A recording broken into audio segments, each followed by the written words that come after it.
Good afternoon. My name is Carl Linder. I'm the co-chair of Greenspoon Martyr's International Wealth and Asset Planning Group.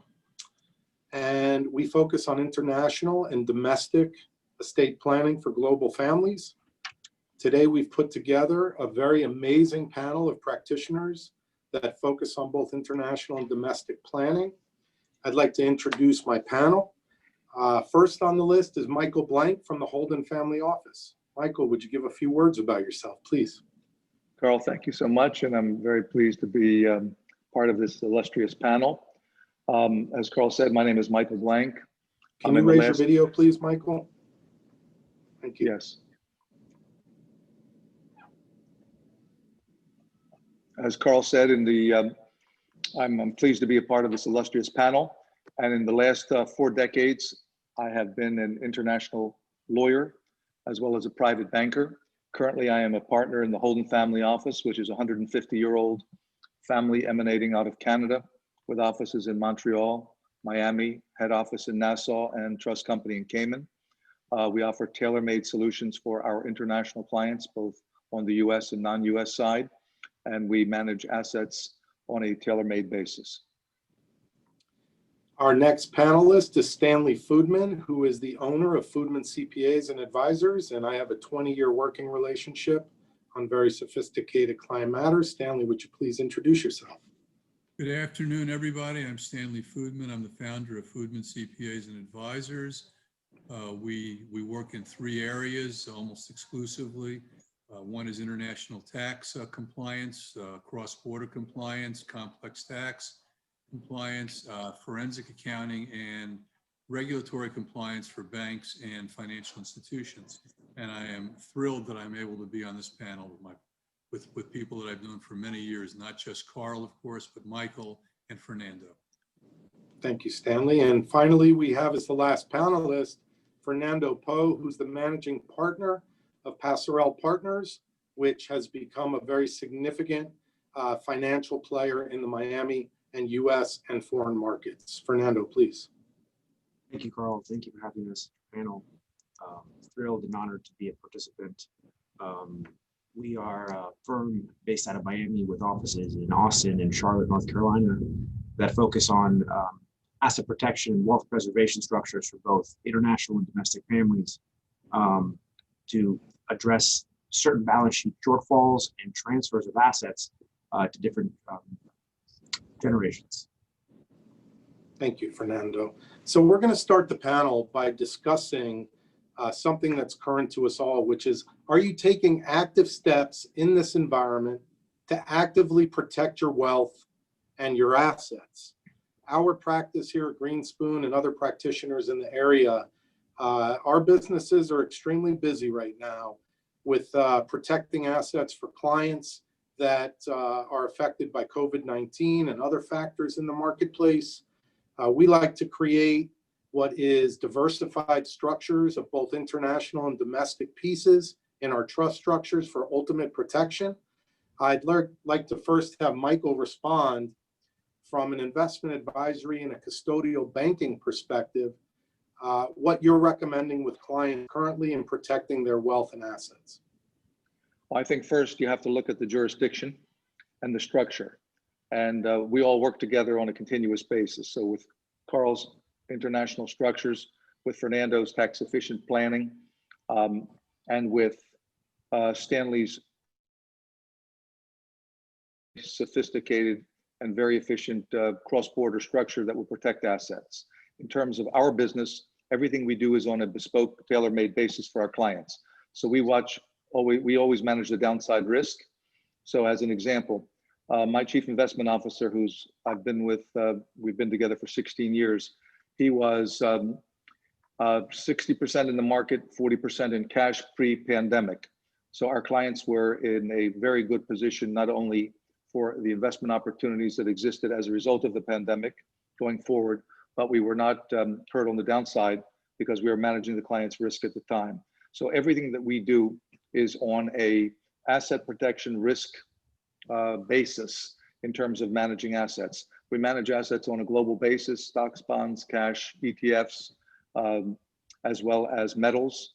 And as I said before, our portfolios, since they're all individually invested, they're all liquidable within 24 to 48 hours. So in the event of a natural disaster or a pandemic, we sit in a very good position. So our clients are well protected, and then the custodians that we use are all AAA.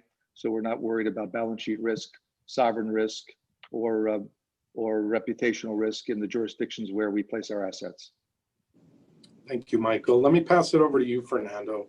As far as protecting wealth and assets, and I know we're going to get into some of the strategies related to premium finance, life insurance, and other strategies, but what are you seeing with your diverse client base? Fernando has really extreme high net worth clients that are global in nature, a lot of South American clients, Russian clients.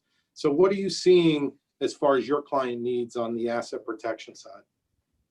You know, Carl, it's really interesting. This pandemic has exposed a lot of balance sheet shortfalls that our clients have. And as clients re-underwrite their lives, their businesses, their structures, they start focusing on what's important. And there's really three major drivers that we've seen across the board, not only with our international clients, but the domestic clients. And that's really a focus on legislation and tax risk in country and offshore, meaning what is the impact of future legislation changes. We're seeing some potentially in the US with GST, international, more global income, global estate type of legislation being pushed.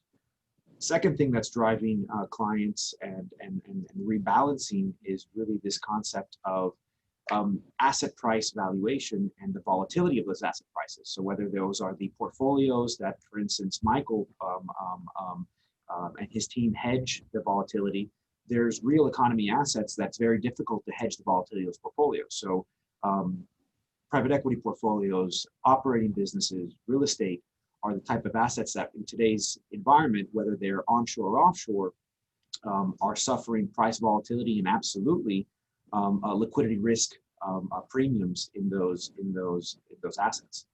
And finally, it's, you know, where are clients really residing and where do they have citizenship and tax residency, and how do you create optionality and portability to the structures that they have? Meaning, is your client going to remain a taxpayer in one country versus another? Where are their beneficiaries? Where are their assets? So we're seeing a lot of clients focus on this and trying to plan for the future, which, as you guys know, it's become a complex environment. Beautiful.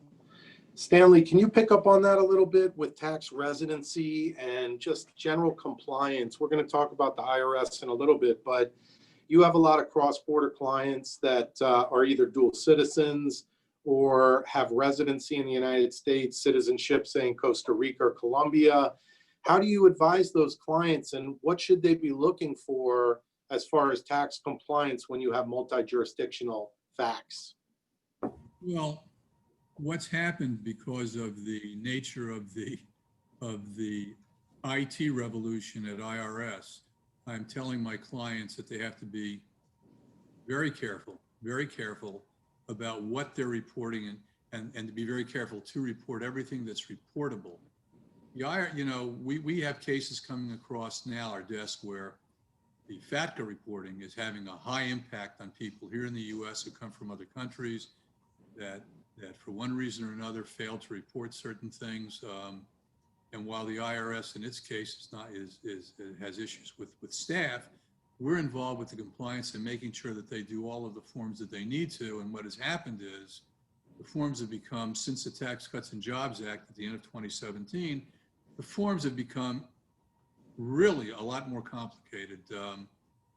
Specific forms have become regulation driven in terms of their descriptions on the forms. It's forcing a different level of understanding of the code and the regulations to be able to fill out these forms. This never existed before. It's become easier for the government to produce these forms just using regulation codes and numbers as opposed to descriptions. So that's what's done. And the other thing is that that returns are being scrubbed by IT. Every return that's filed now gets scrubbed. If it's filed in paper, it's automatically It's automatically scanned with optical scanners and then scrubbed, whether it's electronic or by paper. So I'm telling my clients to be very careful to make sure that they provide me with all the information that I'm asking them for.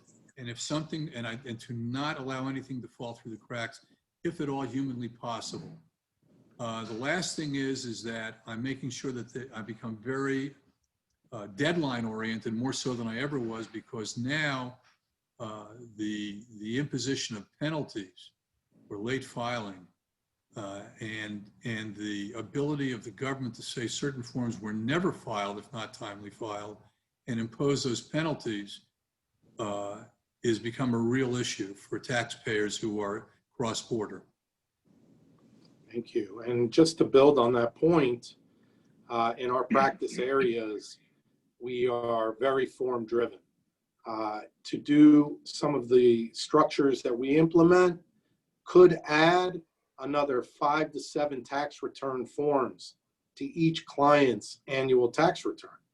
So with that, and just kind of segueing over, how has tax compliance been impacted by current IRS delays? This is for Stanley first, then I'll throw it over to Michael. But in our practice today, we're seeing letters going out from the IRS that are computer driven, obviously.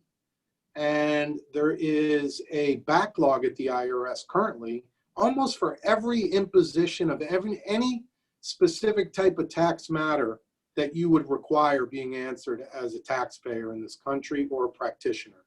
So how is COVID-19 and the current scenario at the IRS impacting your clients, Stanley? So historically, and Carl, you'll remember this very well, we could write a letter.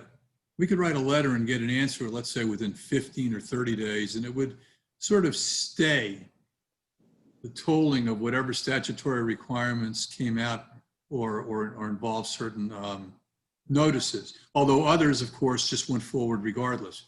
What's happened now, because they had no staff at the IRS during COVID, is they've literally got 50-foot container loads of correspondence that's never been touched. As a result of that, the IRS recently said they're not, actually they didn't, Congress ordered the IRS to stop sending out notices, which does not remove from the taxpayers their requirements to continue to be compliant and to answer things. It used to be that if you there's a form called an 843, which is used to ask for a refund or an abatement of penalty.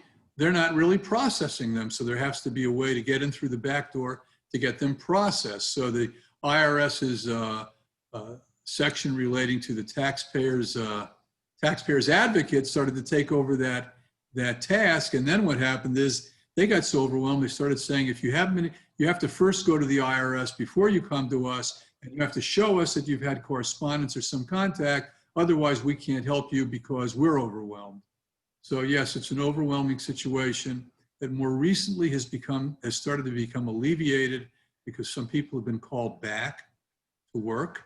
I've been able to get through on a couple of occasions, but COVID-19 has really ground a lot of the processing of information to a halt. And so they've been substituting, to your point, Carl, they've been substituting automatic electronic requests for information or notices without any human touch. They're pre-programmed into the IRS computers and they go out. And unfortunately, they all have a limited number of days to reply effectively. And then the question, then of course, the trick is always, how do we reply? And it's like I said, we've been using the advocate. Practitioner's priority line at IRS has been a waste of time because they're overwhelmed. And it's really become very difficult during COVID because at least prior to COVID, we could get some movement.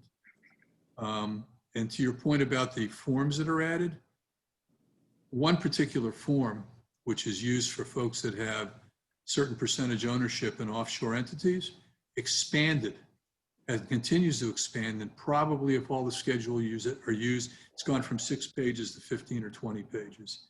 And it is very granular, and one has to be very careful because the IRS at its discretion can declare that the form was substantially incomplete, and refuse to accept it as a filed form. And in fact, they tell you that right on the form instructions.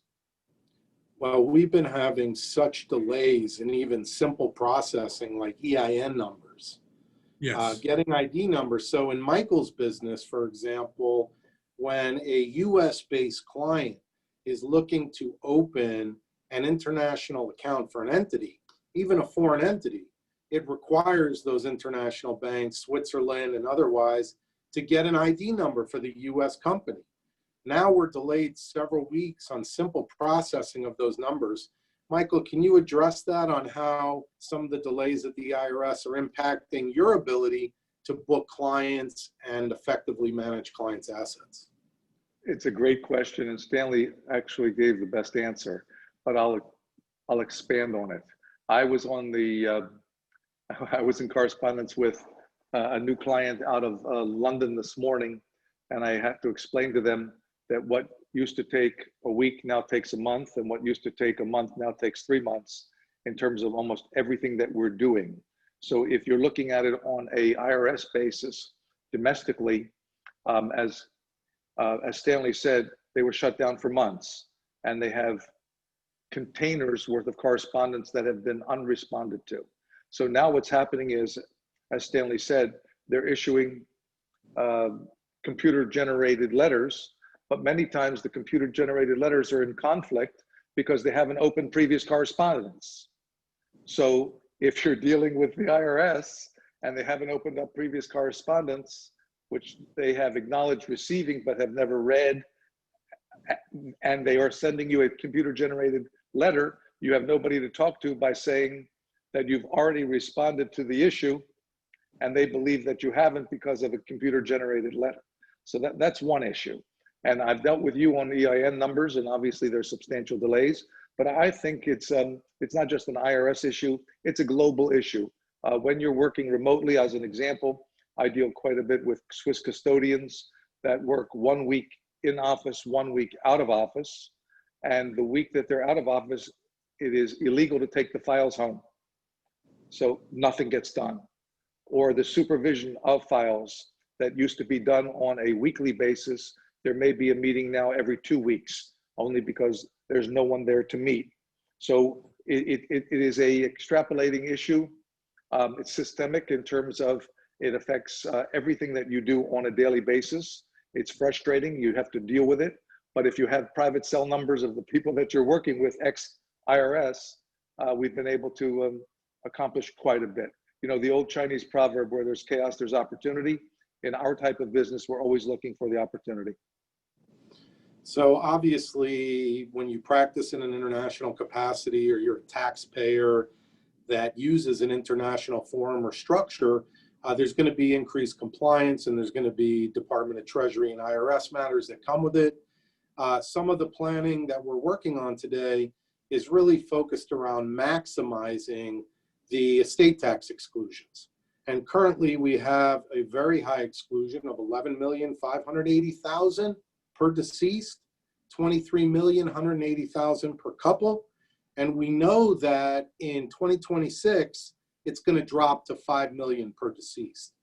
In that capacity, in our practice areas, we're always looking to provide benefits for those clients that will exceed the threshold. And as I said, we're going to drop in 2026 to 5 million per deceased. And that's going to bring a lot more US taxpayers and foreign taxpayers into the US estate tax system. So I've been working with Passerelle and Fernando on various opportunities for clients to hedge that risk and hedge other risks that exist with asset diversification. So I wanted to throw this next question over to Fernando, which is the next topic of discussion, which is how has premium finance life insurance become a great hedge and alternative asset class while expediting instabilities in the economy and market? Fernando, if you could address some solutions to the estate planning and also asset diversification, please. Thank you, Carl. I mean, that's a lot to cover quickly, but we can divide it into really two approaches and two applications. One is a hedge, on the current plan and different liabilities that the families may have on the balance sheet, whether those are interfamily loans for existing irrevocable trusts that were used to fund those trusts in previous reiterations of that planning structure, or whether those are liabilities that are personally guaranteed by the grantor, partnership liabilities, or, you know, in most cases, all of our clients have tax liabilities, as it's almost impossible to completely hedge out the estate tax component. So a lot of clients have been looking at alternatives to how to hedge that risk and hedge those liabilities, particularly in those balance sheets that tend to be asset rich, cash poor, where you have a limited liquidity of the major assets in that balance sheet, typically real economy assets or private equity or real estate, and the use of a life insurance structure that's financed by a third party offers two major impacts to that balance sheet that are what we call balance sheet neutral. And that's the first thing is retain opportunity cost on post-tax dollars that would have otherwise been driven to buy life insurance, which is not tax efficient because the way to fund the trusts, you either give to the trust or lend to the trust. So by using a third-party balance sheet, a lot of the clients are able to retain the opportunity cost on that capital and also not gross up the estate or erode any of their GST exemptions by triggering the funding of those strategies via loans.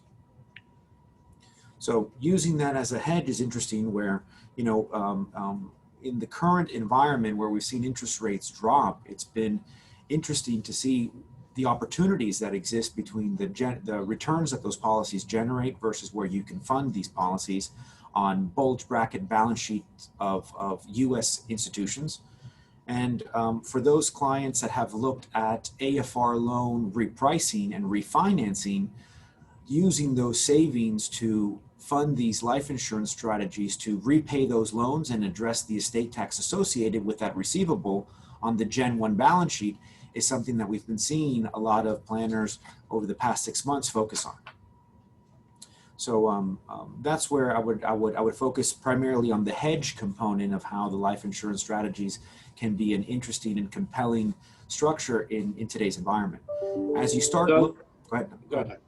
As a No, go ahead. follow-up, I mean, what type of banks are making these loans to clients? What must a client do to achieve qualifying for a loan? And what type of interest rates are you seeing? And what kind of returns do policies generally provide over the term of the insured? It's an excellent question. You know, most U.S. private banking financial institutions and wirehouses within their private client division have a credit facility that is offered to clients typically with net worths north of 25 million.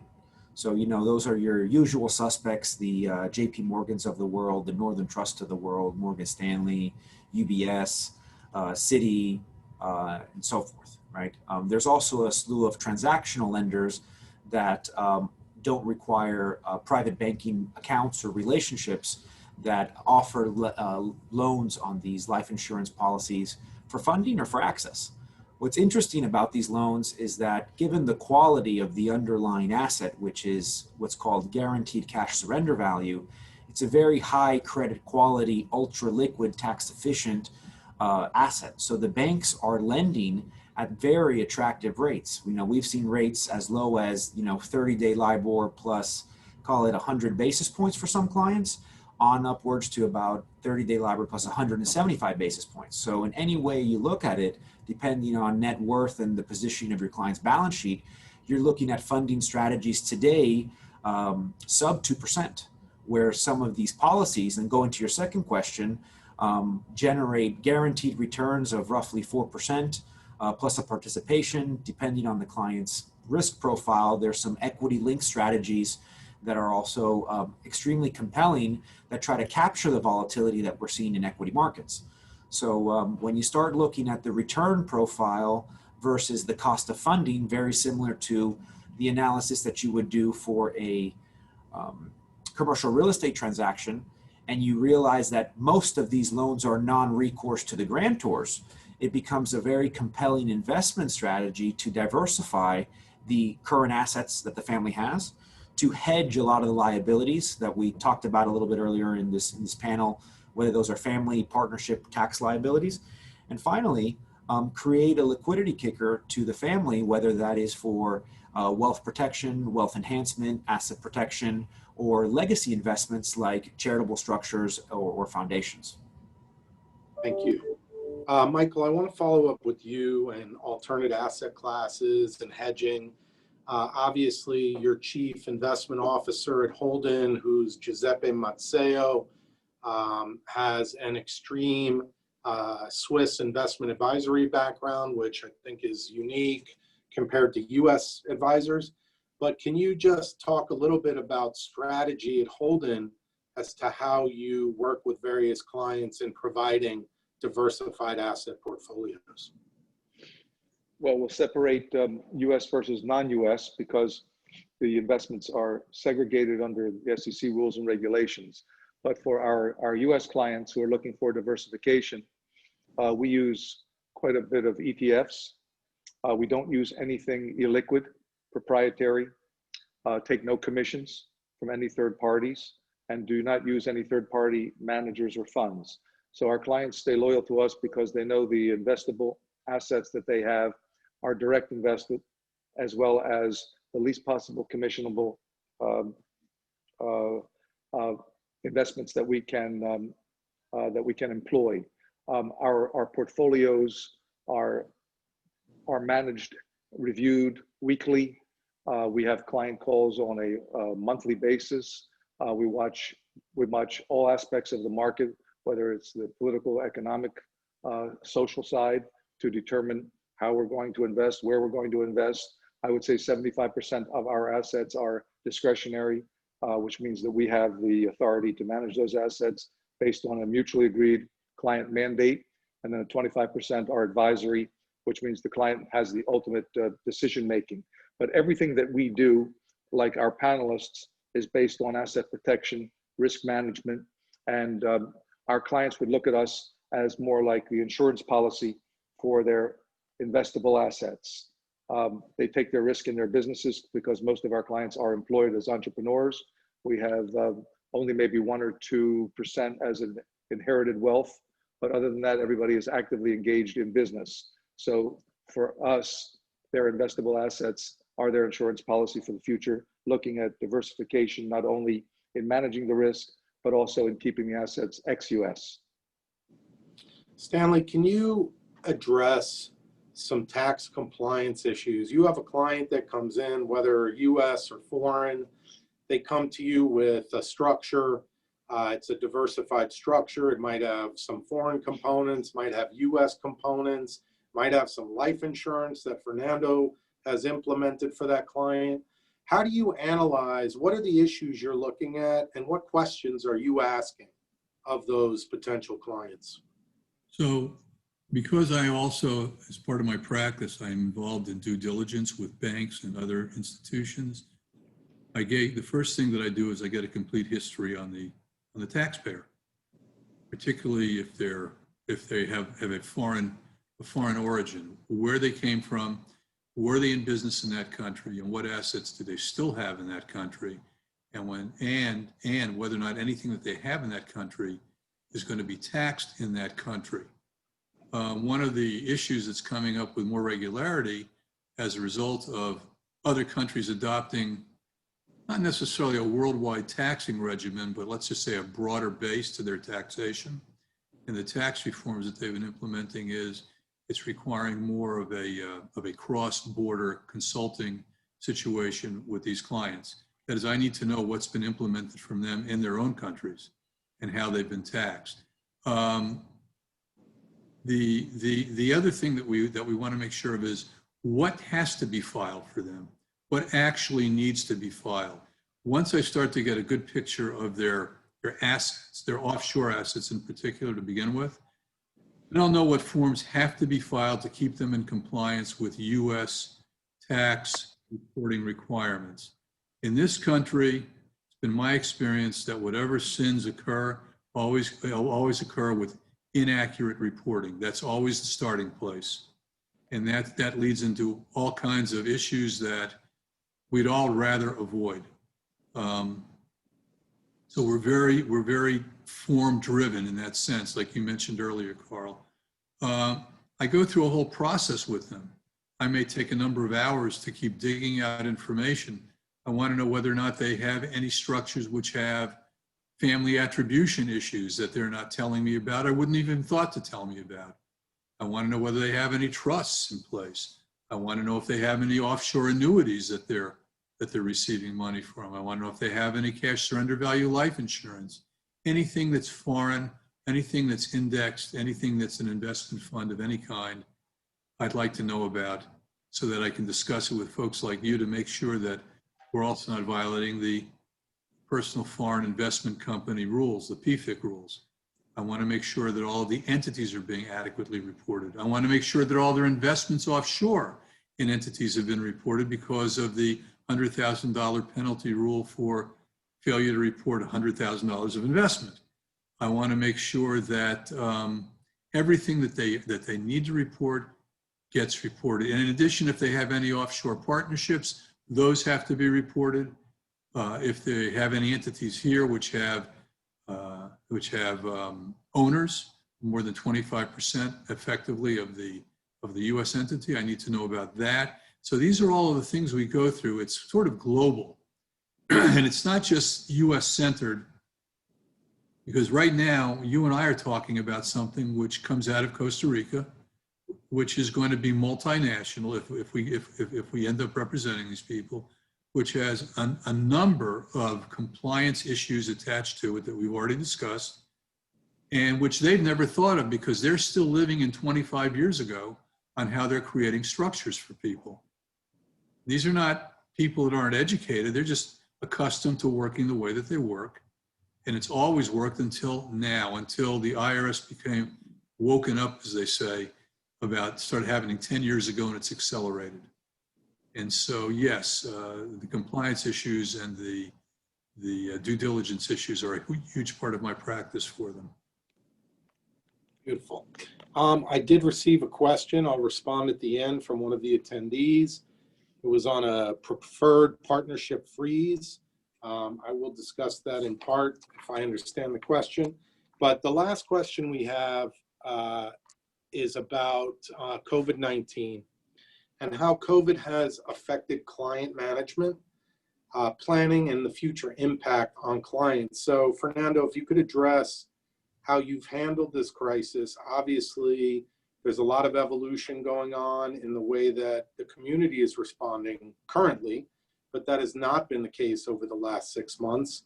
And just give us some insight on how you've been handling your clients, and then Michael, please, and then Stanley after. Thank you, Carl. I think Michael hit it on the head earlier today in the call, and saying that, what used to take a week takes a month, and what used to take a month takes 3 months. So managing clients' expectations on the execution of a lot of the structures and a lot of the movement of funds and just day-to-day management of their finances is something that's been important, staying relevant and staying in front of it. I think that what we've been trying to do over these past almost 7 months is incredible. It's been really trying to be proactive instead of reactive. And that's really trying to educate clients on what is potentially on the forefront, how is that affecting their investments, how is that affecting their structures, and engaging the conversation. Because today, it's incredible. A lot of clients are sitting at home, they're concerned, and there's access. Where previously, before the pandemic, between travel and meetings, it was difficult to really grab clients' attention and get those 15, 20 minutes of quality time to educate and have the conversation. So I would say that that's been our biggest focus in staying in front of clients and making sure that, again, we're proactive instead of reactive. Michael? I agree 100% with what Fernando had to say. I look at it psychologically. I think there are 3 aspects to this. Number one, clients are trying to protect their families health-wise, and it's a new normal. Carl, you're aware of this. You have 2 children and a wife, and you have to work from home. So there's a lot of time management issues in terms of taking care of family, taking care of business, and this is on a 24-hour-a-day basis. You have to feed, you have to have recreational. Everybody has to be engaged. Everybody has to communicate at a different level because they're not leaving the house. So what I've tried to do in terms of our team and our clients, number one is respect the fact that they're trying to protect their families. Secondly, we're instrumental in terms of their protecting their businesses, because obviously economics have changed dramatically in the last 6 or 7 months. And third, as Fernando aptly said, being incredibly proactive. We are in communication with our clients, whether it's a Zoom call, whether it's sending them general information. Our chief investment officer puts out a daily macro market view, which goes out to all of our clients and referral sources. I try to be very sensitive to clients and stay in touch with them on an individual basis. And I send them things that I know are of individual interest to them. I call them intermittently on the telephone. We send out some general reporting on a monthly basis, a letter from Holden, giving them an update of how things are reacting and acting with regard to the markets, as well as their interaction with us. But I think the most important thing for us, and this is our hallmark, immediate responsiveness. People are home. They are suffering from quarantine fatigue. There is no doubt. Humans need engagement. They're not getting the engagement. They're getting a lot of dis and misinformation, not only globally, but domestically. So what we do is we do immediate responsiveness. And I think we're all like that on this team. If a client has a question, if a client sends you an email or a text or any type of request, you answer immediately. If you don't have the answer, you tell them and you get back to them immediately. I think that's key to keeping the relationship strong and interactive. Stanley, how are you handling these matters with your clients? We have and everybody on this panel has a similar requirement. We're required to be very sensitive to begin with about client confidential information in a way that we've never had to before.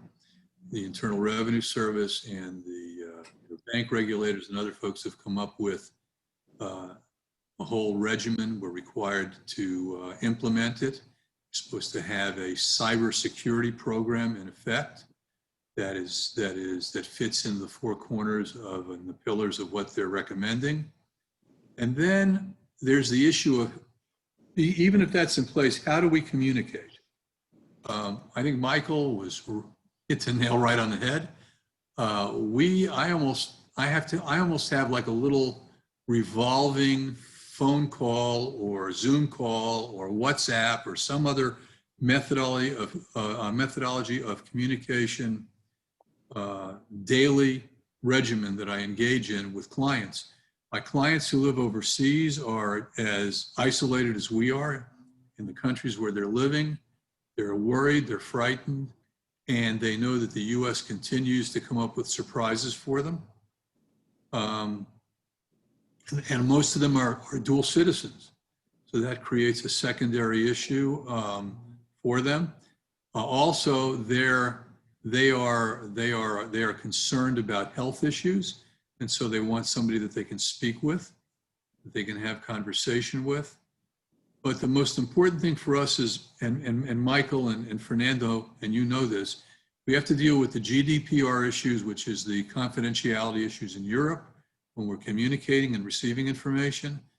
For our clients on the West Coast of the United States, we have to deal with the California privacy law that they promulgated, which is, it may be the gold standard for the United States. And then every single country that I know of in Central America has implemented, and in Colombia and other places, has implemented their own privacy set of regulations, some of whom have said they've adopted GDPR, but a number of them have gone their own way. Chile is a good example. So we've done it through encryption. We have been very careful as to how we communicate with our clients. We have told them that we need end-to-end encryption wherever possible, for whatever that means, because I think our government has a way of getting into most things. But to the degree possible, we want it. And not that we're trying to hide anything, because that's not the issue. The issue is they're sensitive to it in their own countries where they're living. more sensitive than a lot of people here are. We try to use end-to-end encryption wherever possible. I find myself sending out documents where they don't want to use other electronic means, such as a Dropbox or some other system. I'm finding myself redacting, doing permanent redactions of private information off of forms before I send them to them so they can approve them. And I'm also refusing to answer certain things by email. I would rather they speak to me personally, or like I said, through some end-to-end encryption methodology such as WhatsApp or some other virtual methodology. They become even more sensitive than they were before to their privacy and more frightened about it. So that's where we've gone, and it's working. People love to hear from us. They want to speak to us. They want us to ask about their families, and rightfully so. And we're happy to listen to them, and they need information at the time. We answer them. Almost every single phone call results in a request for information that I hadn't received an email or some other communication about. It's always something. They think of it at the time, and we're happy to respond. Thank you, Stanley. Well, in our practice here, obviously, as trust and estates practitioner, we've been approached by current clients to update documents, go through things much more intensely, and also have a big uptick in basic estate planning, wills, trusts, just simple plans. I do want to address the questions that have been asked by the attendees. One is about preferred partnership freezes. I have not done anything related to that terminology of a preferred partnership freeze. We still do recommend discount planning by the use of minority interests and non-voting interests. Obviously, the IRS and the tax court has pushed back on a lot of the discounting, and also what we call 2036 inclusion upon death, which basically involves someone continuing to control and manage assets even once they've been either gifted or sold away. But I will be looking at preferred partnership freeze. I've not heard that terminology. A second question I received is thinking about wealth transfer planning. Can you talk about the pros and cons of direct gifts versus grats?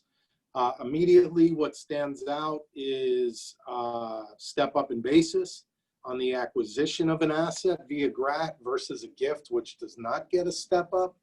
Obviously, interest rates are incredibly low today. And if someone is looking to retain the property for some reason, whether it's cash flow or some other reason, then a grat would be preferred. But if they do not need the asset, gifting may be preferred. Obviously, gifting, again, no step up. Assets that are inherited get a step up, and assets that are purchased get a step up. So I will leave it at that. The other issue, just last comment on grats, is because interest rates are so low, there really is not a lot of income being generated on the current applicable rates. So that may be a reason not to have a grat or a reason to have a grat, depending on the individual's cash flow. Cynthia Howard asked, what's one piece of advice we would share to any individual or family to truly make a lasting impact? Depending on what you mean by lasting impact, I would say that, charitable giving is still an option. I think that families need to put in place, uniform agreements between family members on how future management of assets will be held. Obviously, that depends on the value of those assets. But Michael, do you have any lasting, anything that can be a lasting statement within a minute? Absolutely. I'll make it quick. Mentoring the second and third generations. The Asians do it well. The Latin Americans do it exceedingly well. The Americans, North Americans, do not do it at all. So everything in terms of mentoring, teaching, advising, bringing them on board at younger ages to talk about the assets of the family, whether they're liquid, whether they're hard assets, and teaching a young person the responsibility of how to maintain those assets on a long-term basis. I wanted to now thank all our panelists and attendees. We appreciate it. Again, Carl Linder, Greenspoon Martyr, Fernando Poe at Passerelle Partners, Michael Blank at Holden Family Office, Stanley Foodman at Foodman CPA and Advisors. We appreciate your time today. Thank you. Thank you, Carl. Thank you, Carl. Thank you.